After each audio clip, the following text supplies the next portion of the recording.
Scott. Taylor. So I have to say that it is Friday. The sun is shining. Yesterday was the solstice for us in the northern hemisphere here. And some of the people around me must be powered by sunshine. I'm not. I'm like a natural convertible. I got to stay out of the sun a little bit. Yeah. But I'm feeling good. How are you feeling? I'm feeling great. You know, we spent the whole afternoon and evening outside. We ate dinner outside. We were by the fire table together as a family. We saw the stars in the sky for a change. We were warm. My daughter was able to jump in her little kiddie pool and play with her toys without being too cold. It just feels good to have spring here. Summer, spring, whatever we're calling it. That's amazing. I'm excited for that too. And I'm also excited for our guest today. Yeah. Today, we have Josh Bankston. Josh is a partner and solutions architect at MACE Virtual Labs. When we talk about augmented reality, we're really talking about helping people get into the space. And this guy may be one of the gatekeepers. He might be like SpaceX, helping people launch, not just people, but companies launch into the options that come with virtual reality. Nice. Welcome, Josh. Good to see you, sir. Howdy, everyone. Thanks for having me. I'm excited to be here. Man, there's so much to mention. I got to keep going here because you are involved in XPrize, and I was taking a look at some of the carbon capture stuff that's going on. That's amazing. And also a long time member of South by Southwest, helping bring technology to the eyes of the world. Absolutely. And as well now, this is not even something I even knew was a thing. The IEEE, which is the Global Initiative for Ethics in XR. Yeah, so the IEEE organization is a standards body, international standards body that does a lot of groupthink and policy research and things of that nature. And a friend of mine, Kent Bai, who some of you out there that are keyed into the XR industry might know his Voices of VR podcast, which is a phenomenal source of information. He spearheaded this project. He knew that, and him and others like us that are a part of the organization know how important it is when we're going into this new world, this new place of these metaverses and these interconnectivity, using this new burgeoning technology. We have to understand ahead of the game how we can ethically use it. What are the pitfalls that are going to come from using these technologies that are going to take more data, that are going to be more invasive in our lives, in our conversations, monitoring the things that we do, creating these massive data sets for companies that are kind of in the gray market to kind of chew on and determine who we are and what we like or don't like without really our say-so. And so when we have more data, and it's more verbose, when it's a bigger data set, how do we protect ourselves? And furthermore, how do we inform the decision makers, our legislators, our Congress people, our governments across the world? How do we let them understand the playing field?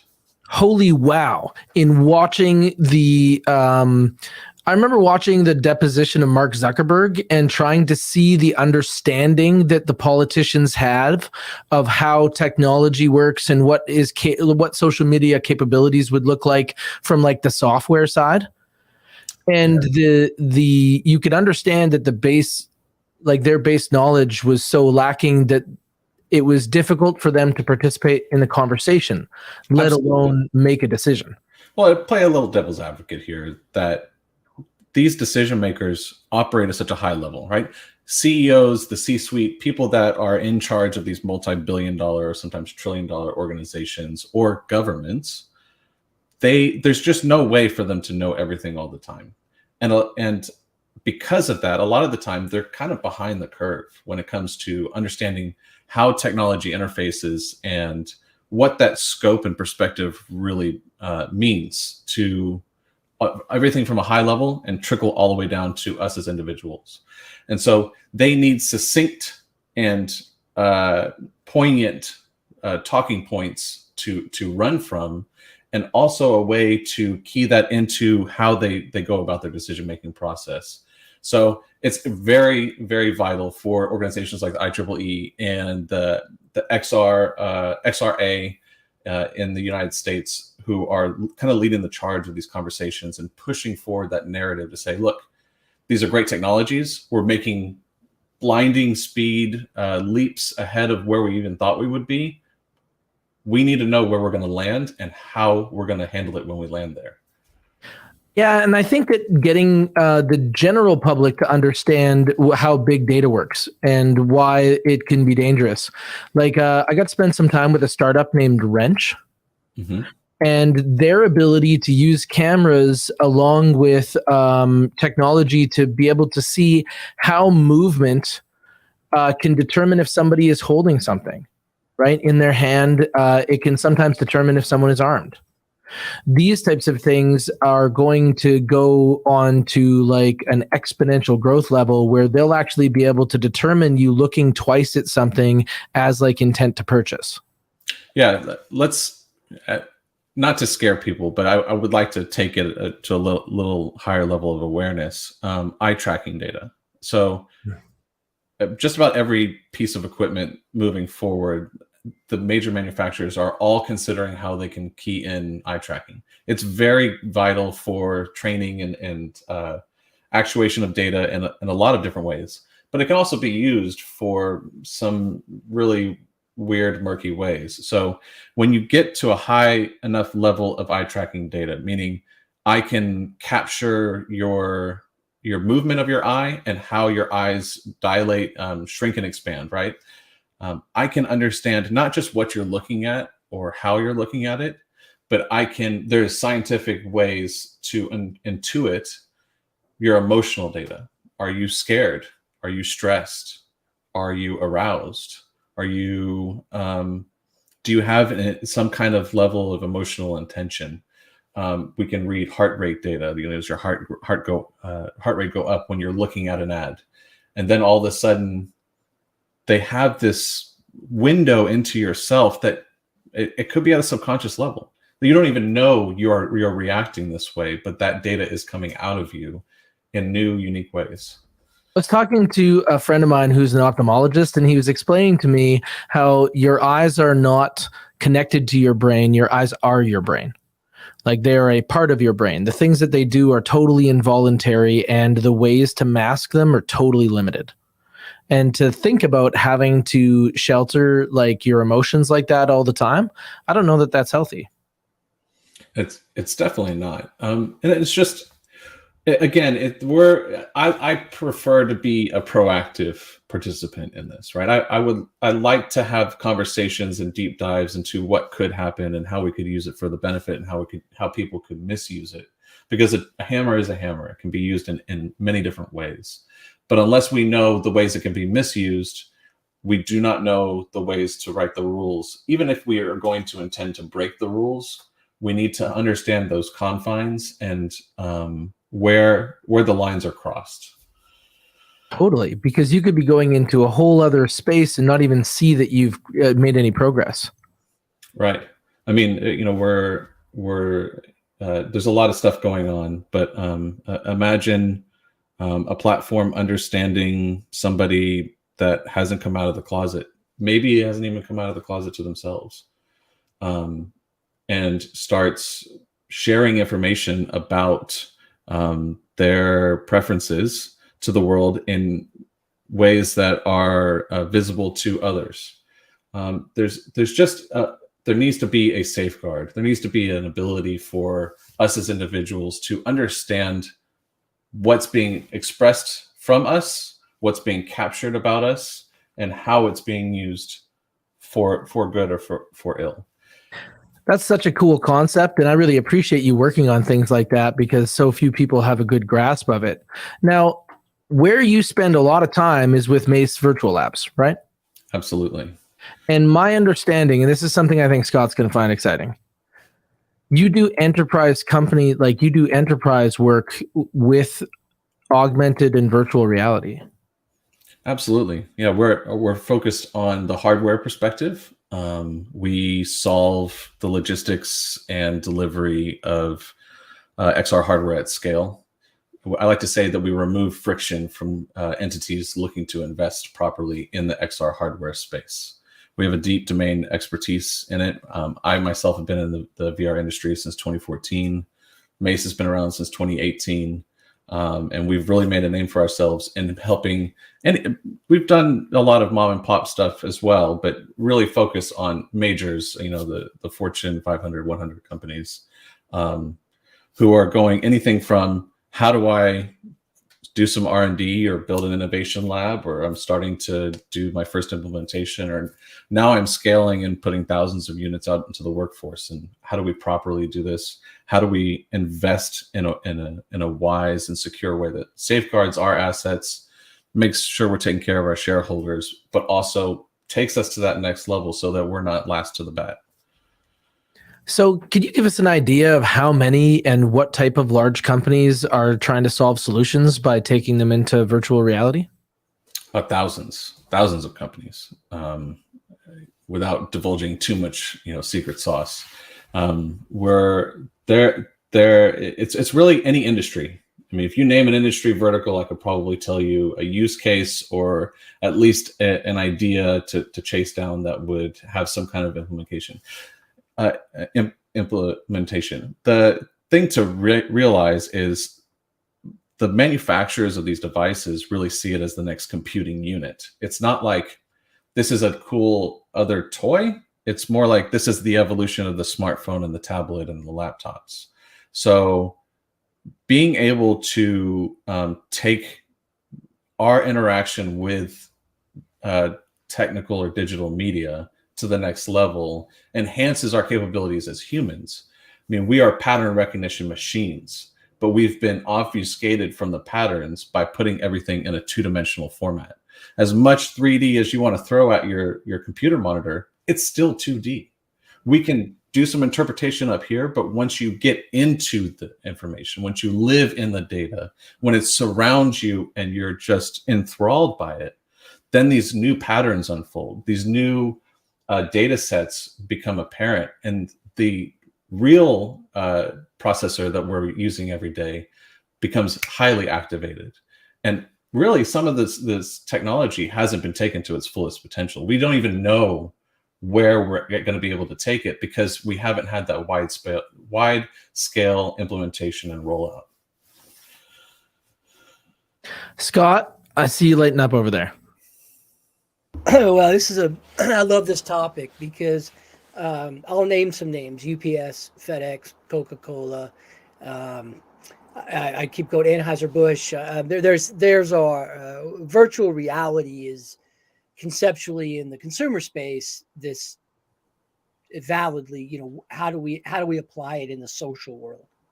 It's a big topic, and you're all over it, and we appreciate you being all over it. But in the commercial space, in the enterprise level space, to your point, it's how we train someone to work on a loading dock through a video that was compiled through the eyes of the people already working on the loading dock. This is how we take the manufacturing process of, say, anything, and we can actually see it in true 3D. The head of research and development for a very large computer company and I were having a conversation about a month or so ago, and he has implemented a ton of virtual reality, VR headsets, a lot of money, big CapEx spender here. And he said, and I said, why? Just give me the why. And that's a question I like to ask leaders all the time. And he said, us humans only use 10% of our brain. I'm going to squeeze out another 2 to 3%. And that 2 to 3% is the efficiency. It is the productivity, and it is the safety. There's a strong argument that says those that are trained through virtual reality are safer in their jobs when conducting them because they can see it in the full dimension instead of the singular dimension that they're working on. Oh, man. All right. So when you're talking about getting extra out of your brain, there's like 6% of your brain cells that fire both when you watch someone hit a baseball and when you hit a baseball yourself or any other activity. They're called mirror neurons. And that monkey see, monkey do is the secret sauce of human ingenuity. It's the ability for us to take each other to that next space. So when you think of our ability to watch each other execute, our ability to watch each other learn and progress, and maybe to even create learning environments at that like curriculum scale to take someone through the understanding, it's going to happen video game style. It's going to be so fast. It's going to be just like when The Matrix, when Keanu Reeves looks at the camera and says, I know Kung Fu. Like it's just going to go so fast. On both of these veins of thought, I was talking to a brilliant neuroscientist, and unfortunately I can't recall her name off the top of my head, but I'll happy to share it later. She did a research study for training catching a ball in VR, and it turns out that it's more effective to train somebody to catch a ball in VR than it is in the real world, because of exactly the kind of percentages that we're talking about, right? If you're only using activating so much of your brain at a single given moment, then that means that it's also split a bunch of different ways. So something called cognitive dissonance, right? You have this fuzz in your brain of all these different things that are going on in the background. Did I turn off the oven when I left this morning? Am I going to get the kids on time? All these different strains take away from the physical task or the active task that you're doing. Now, when you're in VR, it so fully immerses you that it lowers that cognitive dissonance, but it also enables us to remove some of the hurdles that activities do in the real world. So it turns out catching a ball or catching an object coming at you activates the same part of the brain as walking across the crosswalk and a car is coming at you. You're doing threat level analysis of there's this threat, what's going to happen to me when it hits me, what's going to happen if I mess up. All those things get removed because your brain is consciously and subconsciously saying there's no threat. I'm just in an experience and I'm focused, a laser focus on this single task. So we're removing cognitive dissonance, we're removing threat level analysis, but we're activating one of the strongest memories that the human body has is muscle memory, while simultaneously clearing the clutter of conscious and subconscious thought. It is so, so, so powerful. This is cybernetic, right? Like this is shaping consciousness. So when you think about those people that go into those sensory deprivation tanks, they're turning off the noise. They're lowering the requirement to monitor and maintain things like their body temperature. And so they actually find that they have increased neurofunction. They can do everything better, including sleep, which is wild.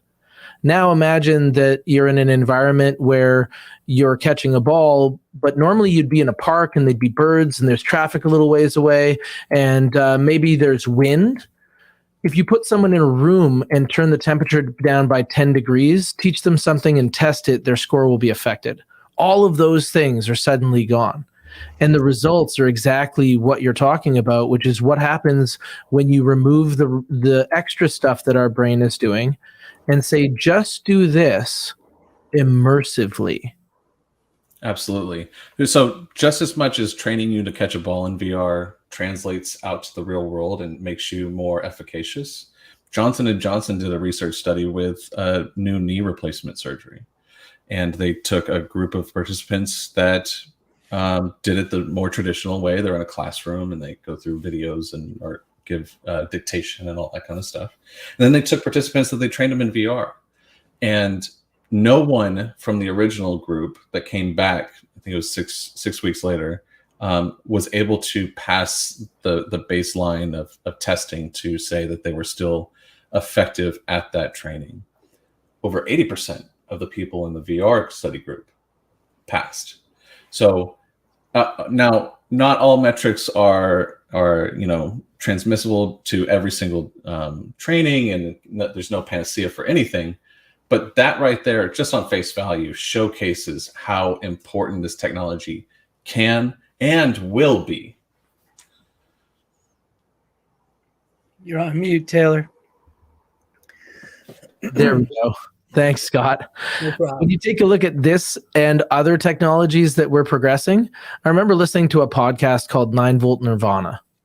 and it was talking about these like video game kids that figured out if they wore a headband with a 9-volt battery on it and stimulated part of their brain while game playing, the amount of improvement was it was insane, to the point where the military actually did testing with this and found average civilians that increased their ability to be snipers by 90% just by powering part of their brain externally. Now, you also can find a whole bunch of kids on YouTube trying this that like lose consciousness. So I'm not recommending this. But if these are the types of mental advantages that things like Neuralink could do just by providing power to certain parts of your brain, imagine that plus the abilities that you're talking about just in how we learn. We have this tendency to think that we know everything about ourselves, and we know everything about the universe, and we're so advanced and everything is just defined, and we're just making the best of the tools that we have. That's really not the case. These technologies and these skill sets that we're starting to develop are unlocking an level of understanding that we've never had before. The ability to learn empathy and train that into teams of people, the ability to unlock the neuroplasticity of the brain to, there was a study that was done, a medical study that was done for paraplegics, that they showed that through using VR and mechanized systems that they were able to regrow neural pathways past scar tissue. Like, there is a new era of understanding and what we can do with that level of understanding coming right around the corner. And that's why it was said earlier that these companies are recognizing that. The thought leaders inside of these major organizations that have all this money and investment behind them know it, and they're investing in it today because there's a tidal wave of change coming and they want to be ahead of that momentum. Well, and their investment at the board level and the conversations, in that space between the government bureaucracy, right? And I was speaking to a politician here in Oregon, a high-level politician, a couple of weeks ago, and she said to me, the thing about government is that which we don't know, we regulate, and that which we're not sure of, we overregulate. And I think if we're not careful, VR falls into that category. But the conversation in the boardrooms is really around migration, human migration. If I can look back at a human being's career, a vast majority of those human beings will never change careers. Why? Because this is what I know how to do. So this is what I do. So I just keep doing it. And our fathers taught us that, and their fathers taught us that. But VR and the ability to immerse ourselves in learning a new task, a new environment, and to your point about it relieving the threat factor and having a safe environment, it also eliminates the social factor, because now you're learning at your pace. Hit the pause button. You're learning in your environment, wherever you'd like, whenever you'd like. And now you're in a place where I can learn a new task without fear of retribution or failure or fire.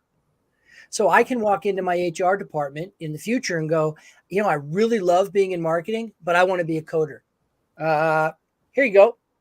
And there are the goggles.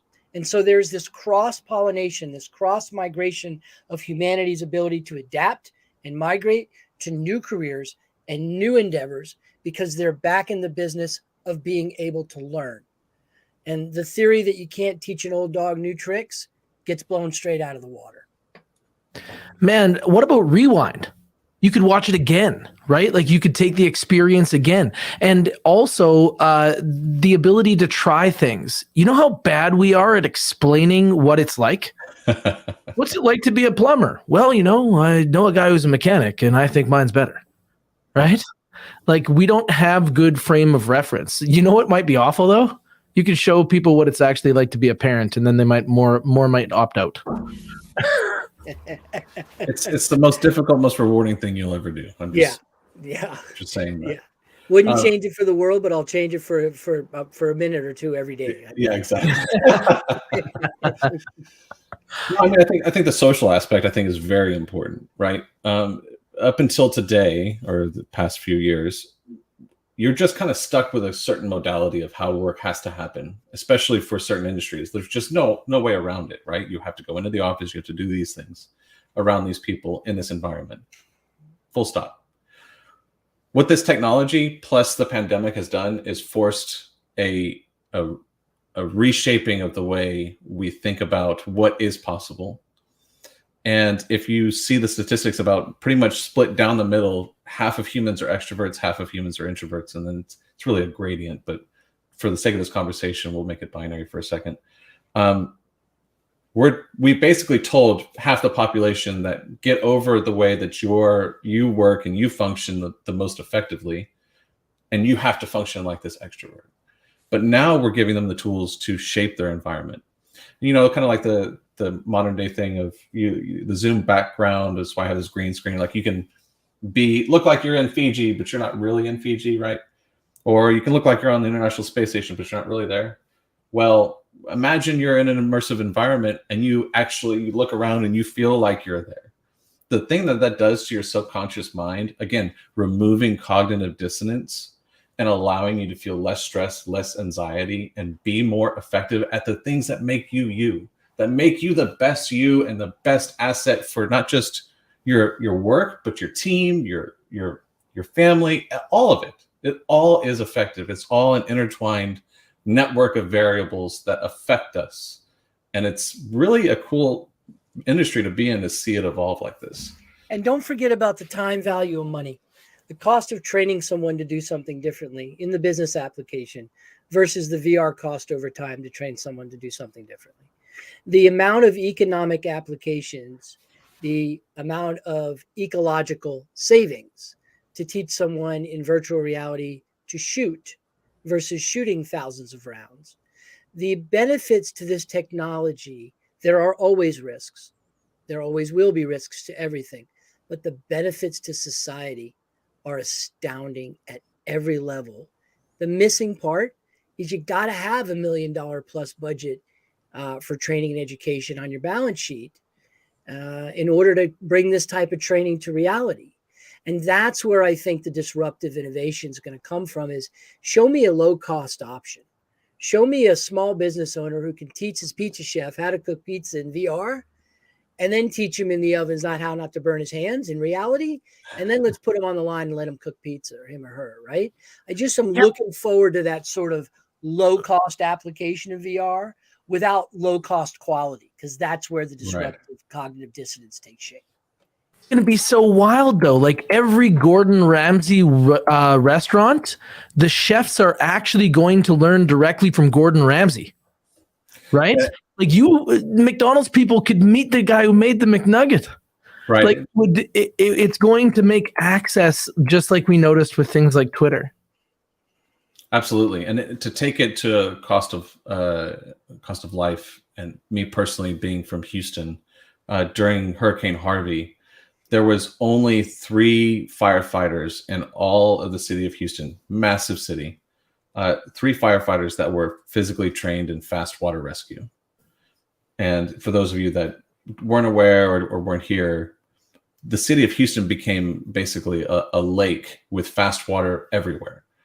And so had we had the tools in place at every firehouse, not even the training facilities, like you said, you don't necessarily need to fire 1,000 rounds. You don't necessarily need to have a $5 million training burn building where you can actually set it on fire.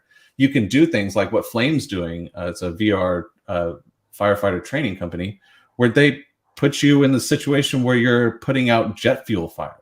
How often are you going to get the opportunity to do that in real life? Because jet fuel is expensive, jets are expensive, the risk of your life, the insurance rider, it all trickles out into this massive expense and burden that we don't have the time or the money to invest in. But there's the natural resources. Yeah, exactly. Right? Exactly. You don't want to risk. Which is why pilots have been training, right, inside, right, virtual training modules, and United's training center in Denver is a great example of that. That's already being done. The last evolution in boot camps for our military service has theatrics and polytechnics and these sorts of things that immerses these young soldiers and these young sailors into these environments. That's how we're already learning. And all we're doing is replacing it with some goggles and better technology and eliminating the safety risk and the ecological expense to our environment. And that's where this industry to me is super exciting, because it's solved for so many problems. And the thing I want to put a big caveat here for everybody that's keying in. We are not trying to say, let's do away with in-person training altogether. We're not trying to say, not this anymore, only that. What we're doing is we're augmenting the process, and we're adding an extremely beneficial tool. It's just like when, video recording came out and we were able to record the training session and replay it back.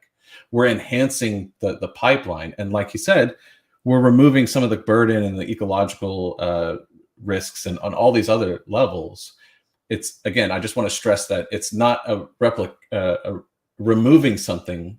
It's just augmenting and adding to it, making us more effective. Yeah, everybody seems to think that when you develop something new, you have to give away the old one, right? But I really like how people like Jay Leno put it when he was talking about how electric cars might disrupt fuel cars. He was comparing it to horses and how they were against the iron horse or trains, and they were against automobiles. Well, there used to be more horses, but their lives were not very high quality. They were working animals, and they lived often very difficult ways.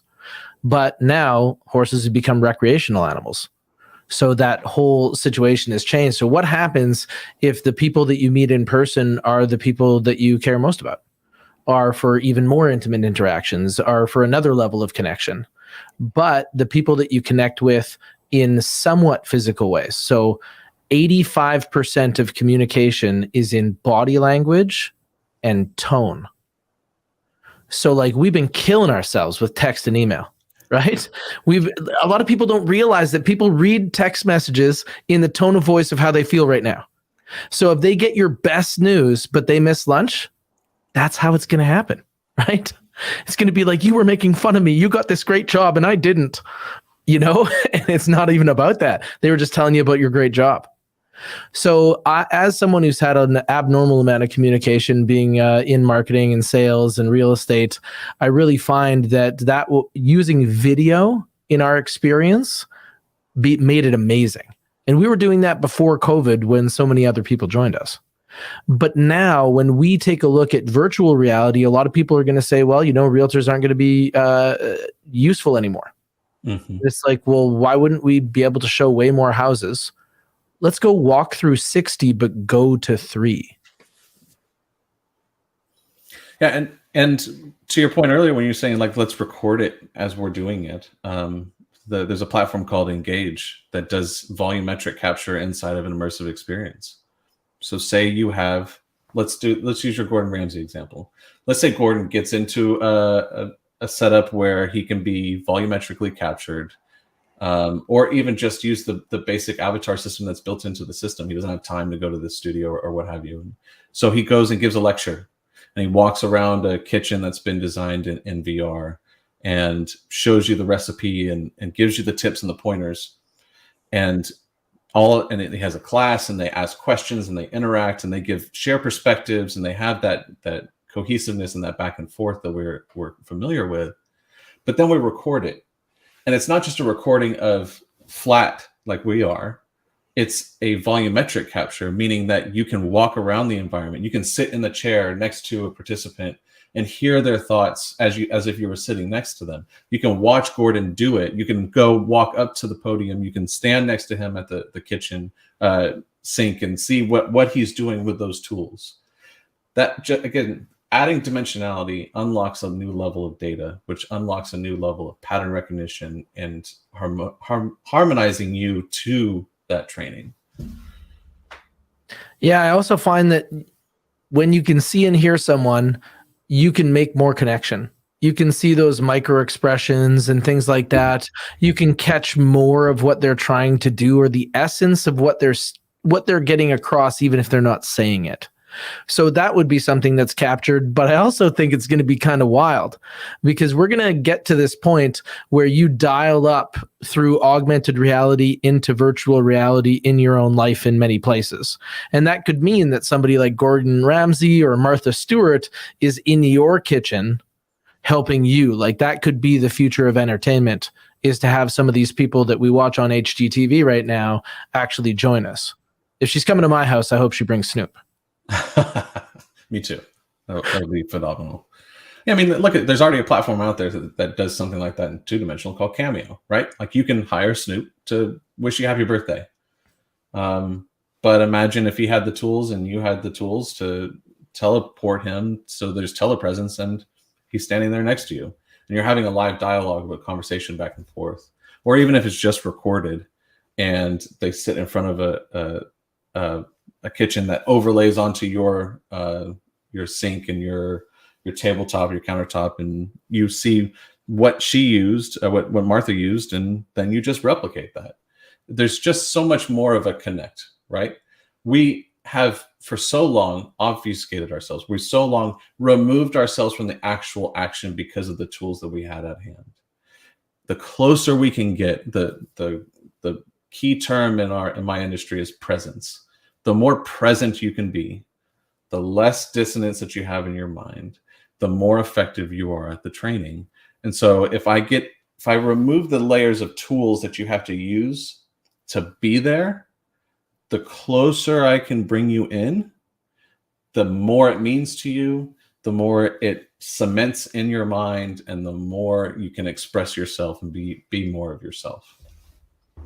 Man, and you're talking about that, I couldn't help but think about Tupac at Coachella when that happened and they brought him as like a hologram.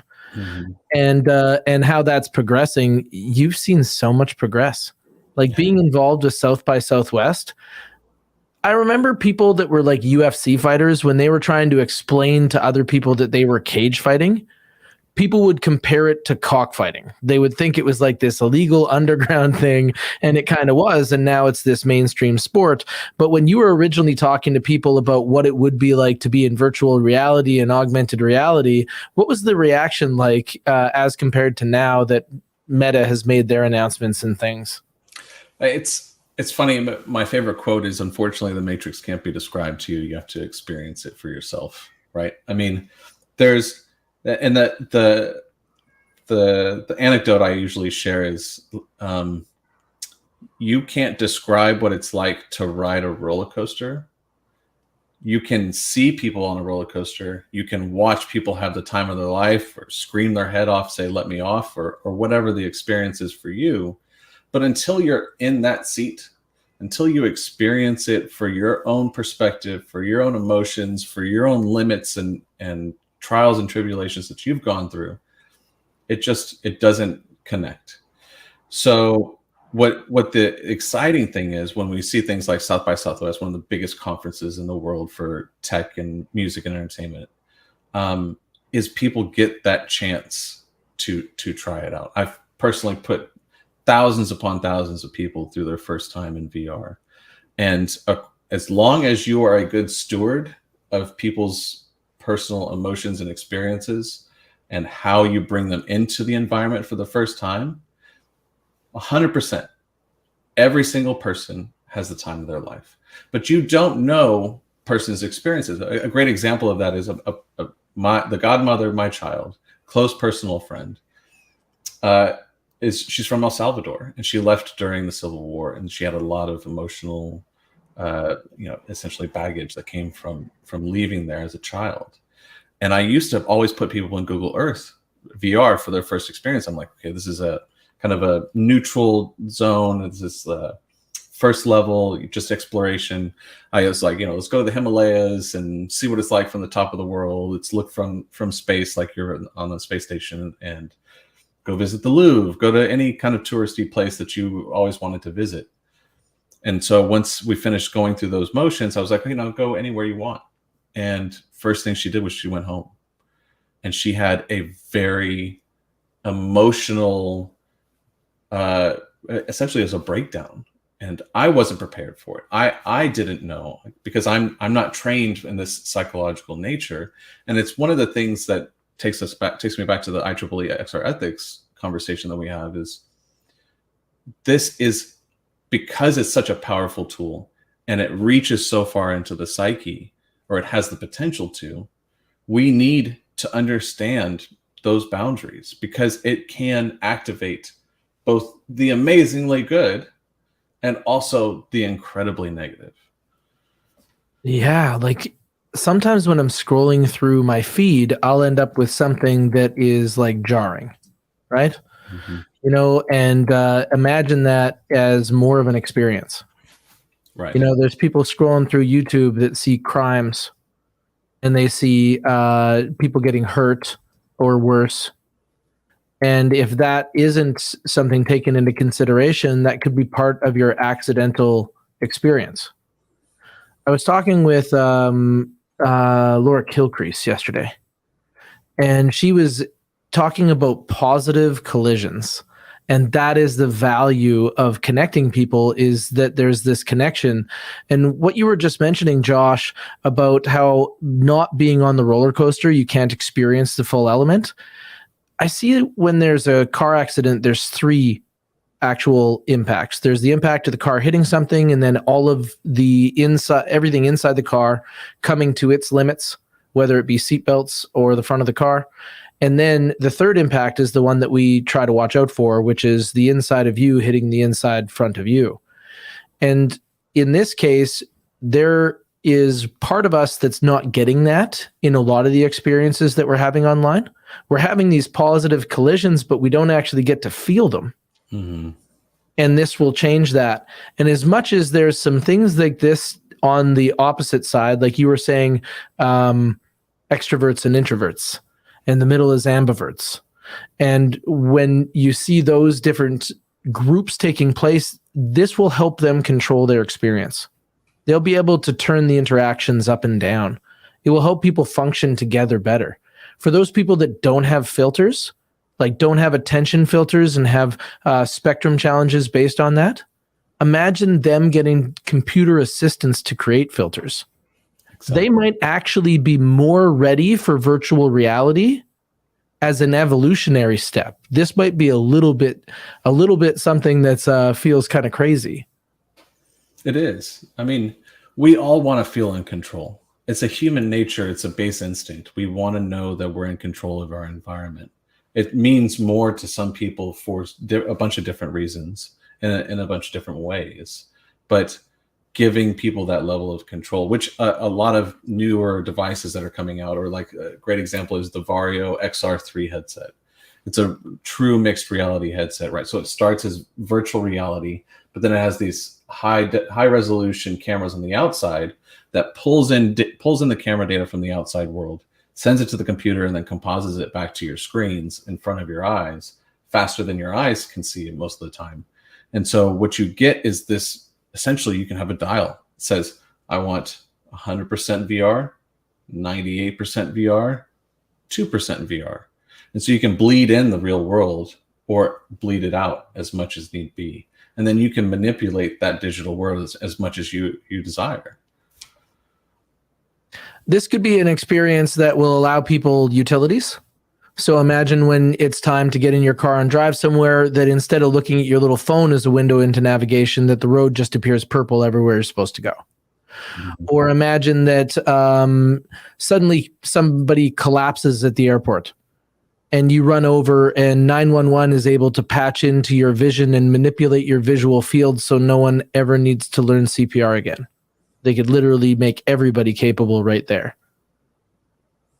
Absolutely. I mean, think about space travel, right? We're all, the people following aerospace news, talking about going to Mars, but even just closer to home on the ISS and soon the Lunar Gateway, every astronaut up there is supposed to know how to do everything, but that's impossible. It's impossible for anybody to know how to do everything all the time, right? Things evolve, things change. But these tools enable you to create not a digital crutch, but a digital augmentation that enhances your just-in-time reactionary and evolutionary standpoint to your environment. And the tools, back to your point earlier about I'd like to see it more affordable and more widespread. That's happening, right? There are, like we can do things like leasing fleets of equipment. So you're tapping into a business's CapEx and OpEx at the same time, rather than having to do all capital expenditures. Equipment at scale becomes more affordable For the longest time, the VR industry was incumbent on the smartphone industry. They actually built their business model saying, oh, well, sure, Samsung will eventually come out with an 8K display for their smartphones, and we'll just, kind of piggyback on the R&D of these industries. Well, turns out we don't really want or need to pay for the 8K displays on a smartphone. But because we've proven the efficacy of the XR industry, that R&D has shifted into XR hardware manufacturers, and they have now begun to develop and take on that task. And so at scale, at deployment level globally, those numbers come down, the permeation throughout society becomes more prevalent. You start to have access to R&D labs and co-working spaces and libraries. I mean, the Houston Library itself has a whole fleet of XR tools that you could just go. If you live in the area, or even if you're just visiting, you can walk in the library and try all this stuff and be exposed to it. And just having that taste, having that perspective, which I believe is the key to life, grows you in such a monumental way.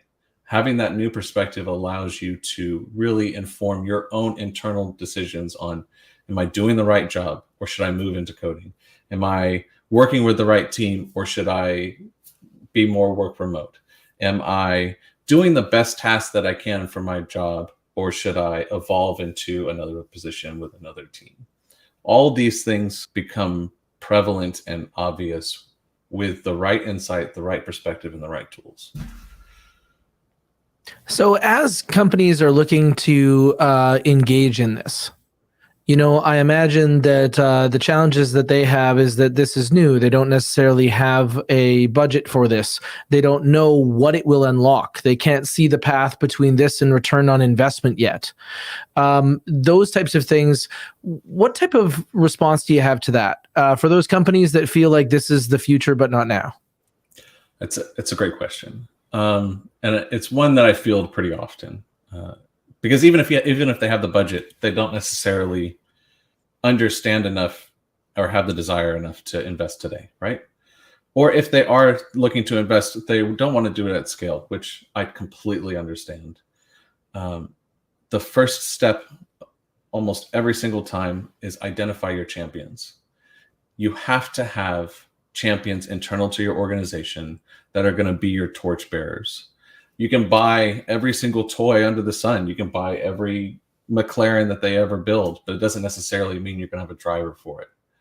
You have to know your human assets as well as your physical assets and how they mesh together.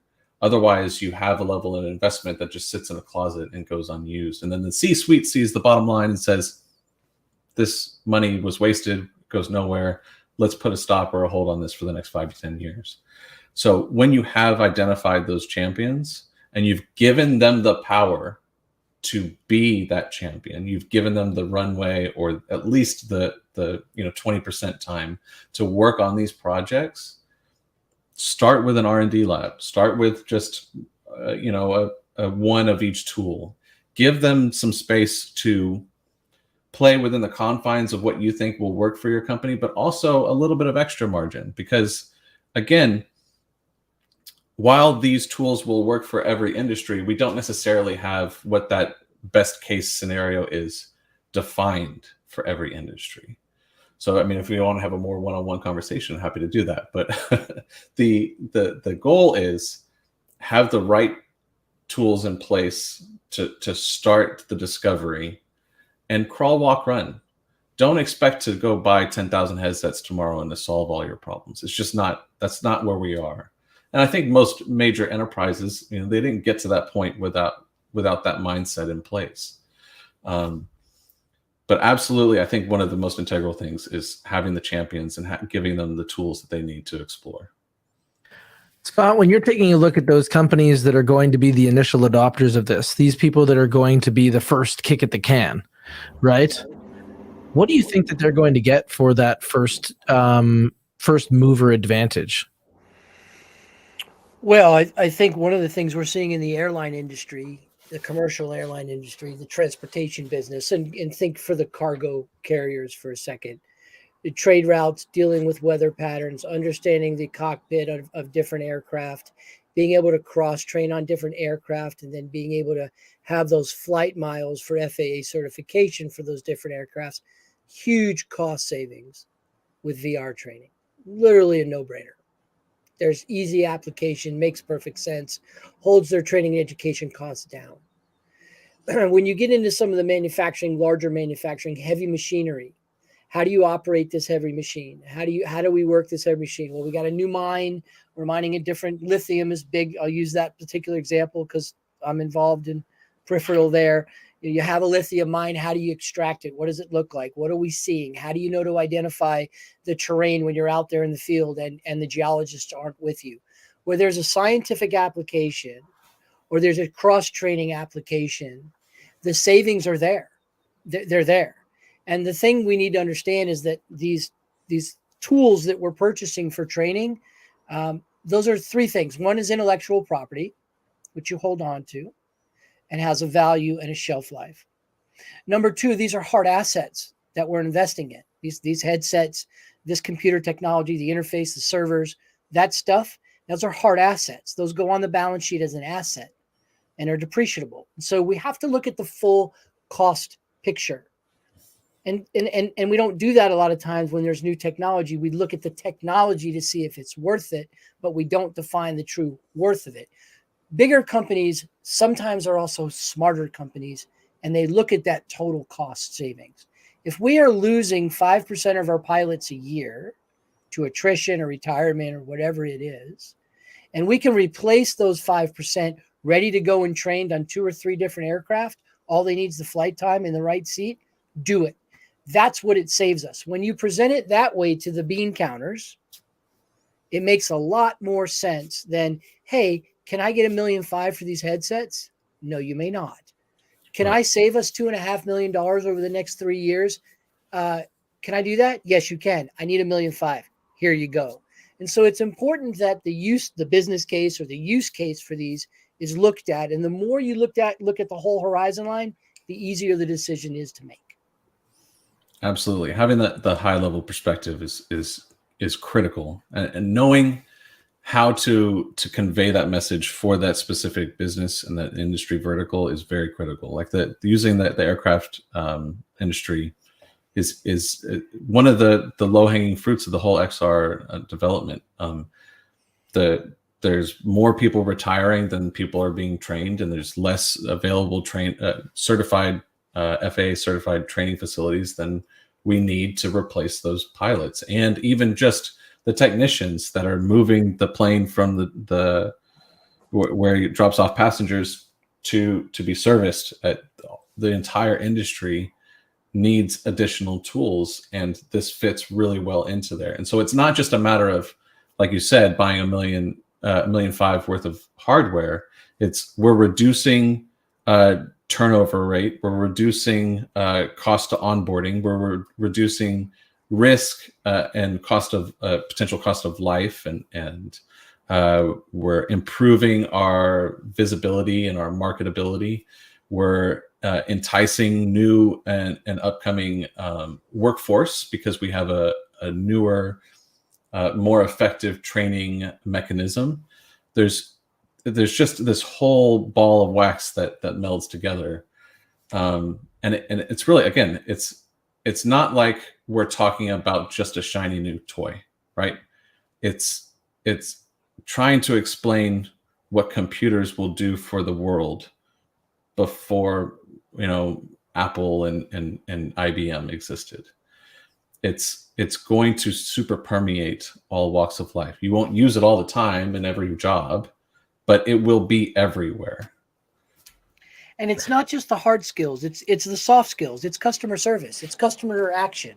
If you're a resort, a very large resort, say a publicly traded resort company that owns resorts all over the world, or at least all over North America, and you want to teach each of your employees how to interact and engage with guests, VR does that.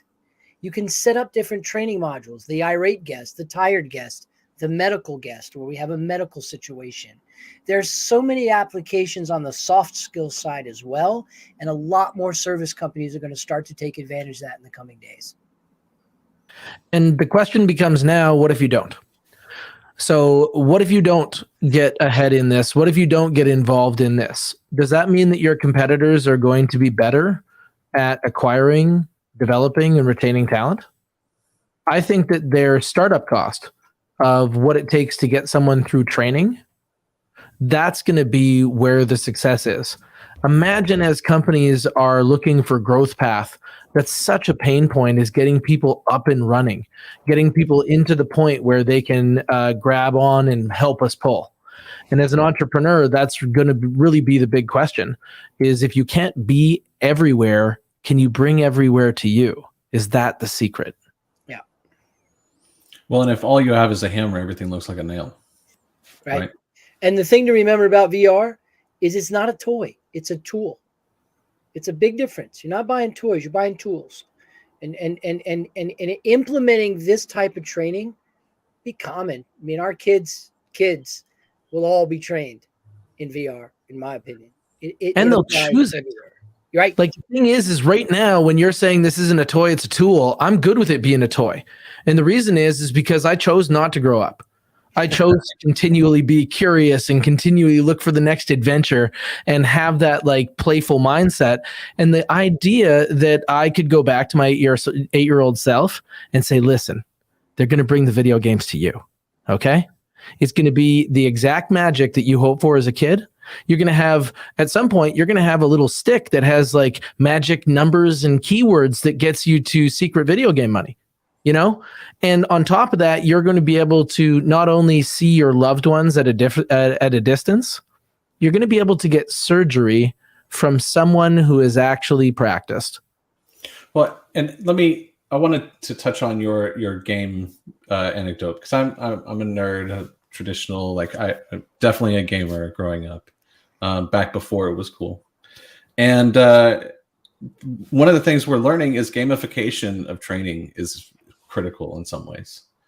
You become much more effective at the task of being trained when it is engaging. The joke I like to say is, training in VR together and as a game is a lot more fun and enthralling than a trust fall was in a team building exercise before. And when you're going through an escape room and you're solving problems, and I'm having to say, Taylor, grab the circuit board to make the computer work so we can get the spaceship off the space station and get off of here alive together. We're all building the soft skills and the team building skills together to communicate effectively. We just are being tricked into it because it's a fun and engaging activity. We as humans like to be entertained. Shocking, I know, but engaging people into the task of what they're meant to be doing and understanding how we can leverage these tools to build on these soft skills and build on the team cohesion and build on the ability just to be trained at all, because up until this point we were very poorly trained on how to do that, makes every layer of this make more sense. And it's somewhat of a difficult task to give all of this in a quick elevator pitch, but it is poignant in how, when you start to understand it, the CEOs that I talk to, that light bulb clicks, they're like a kid in a candy store, man. They just want to run wild with every task, every team. They want to key in, they want to start ramping up efforts, and they want to start to get to scale. And I always tell my customers that, I'm like, look, I'm not a car salesman. I'm not here to tell you this product versus that product. I'm not here to even be concerned necessarily with the first sale. As an evangelist personally for this industry, someone who wants to see it be as successful and good as it can be, I want to see you hit the 20th sale. I want to see you hit thousands of units rolled out, because then not only do you get it, but your workers get it, your middle management gets it, and everybody is becoming more cohesive because of it.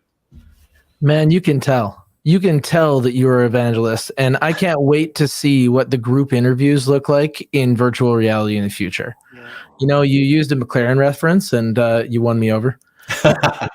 And so, like, imagine making future group interviews a pit stop. Everybody's got to do something quick and together and dynamic. Like, there's going to be some crazy things. So thank you so much for giving us a window into virtual reality until we can step in ourselves. Because everybody should. And look forward to future conversations as well. Loved being here, guys. Thank you so much for your time. I will have you back, man. And Josh was able to attend short notice, and it was just incredible. This is a great conversation. We've been talking to Josh Bankston here on Leadership Line of Sight, and he is the partner and solution architect, I love that term, of MACE Virtual Labs. I'm here with Scott Connors, the Chief Change Officer of Crankset Group, helping companies make changes that they so need right now. They're going through some rough waters, and getting a great navigator is key. And myself, I am the Marketing Strategist at Gravidia. My name is Taylor Hack, and I hope the rest of your day is remarkable.